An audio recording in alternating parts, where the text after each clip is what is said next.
So in this tutorial, I'm going to show you how you can change pitch in Audacity. So here I'm just going to quickly just record the video, audio. So 1, 2, 3 recording. And then here we have this audio here. And now what I'm gonna do, I'm gonna go to effect here. And here we have pitch and tempo. I just click on pitch, change pitch.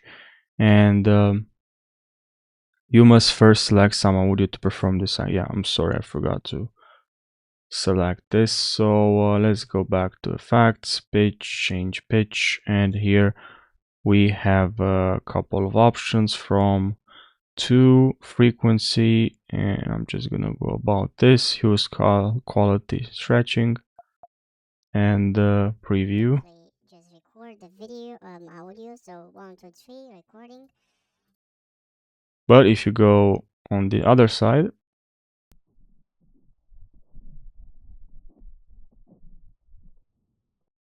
that's actually too much, so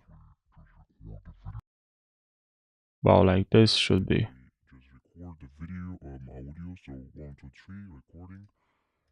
So yeah, I hope you found this helpful. Thanks for watching, and make sure you subscribe for more tutorials.